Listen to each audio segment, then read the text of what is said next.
Alors, sans vouloir jouer sur les mots, concernant la question juive, je dirais que le problème n'est pas la solution de la question juive, c'est la question juive comme solution. C'est pas du tout la même chose. C'est-à-dire qu'en fin de compte, l'humanité a besoin des juifs pour gérer et résoudre ses problèmes.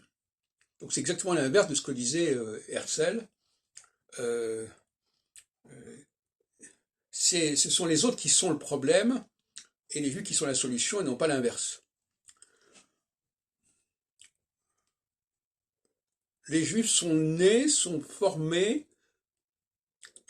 individuellement et collectivement, je reviendrai là-dessus, pour aider l'humanité à échapper à un certain nombre de démons et surtout de corruption et d'altération.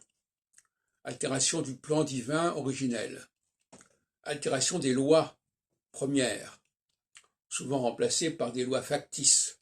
Les 10 commandements, par exemple, ce n'est pas une loi juive, c'est une loi qui a été imposée, j'en ai parlé par ailleurs, par des adversaires du judaïsme, par ceux que j'appelle les Israélites, ceux du royaume du Nord, qui ont rompu les liens au Xe siècle avant notre ère à la mort de Salomon. Et les chrétiens se plaisent à confondre, avec plus ou moins de vices, les Juifs et les Israélites, en disant Israël, Israël. Non, peut-être qu'effectivement les Juifs se prêtent à la critique, puisque eux-mêmes ils ont récupéré le mot Israël par la suite, mais c'est un contresens de leur part, et il ne faudrait pas être victime de ce contresens. C'est vrai qu'on dans le Talmud on emploie le mot Israël, etc. Mais c'est beaucoup plus tardif, c'est autre. C'est bien après Jésus, etc.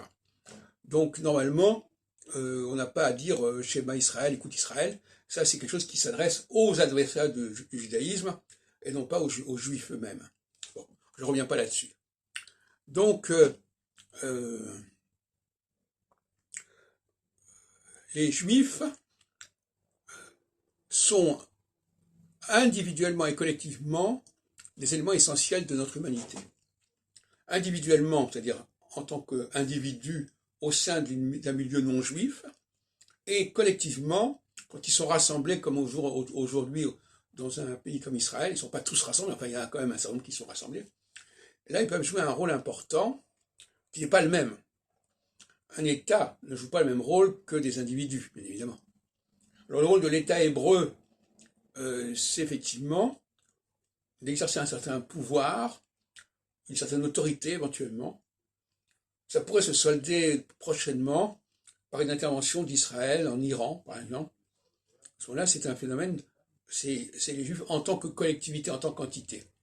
Mais, parallèlement, les Juifs jouent un rôle majeur autour d'eux, dans les domaines où ils se trouvent, et ils interviennent. Et là, périodiquement, ils peuvent aider à ressourcer, à reconstituer, à restaurer des savoirs qui sont en train de partir, qui sont en train de se dégrader.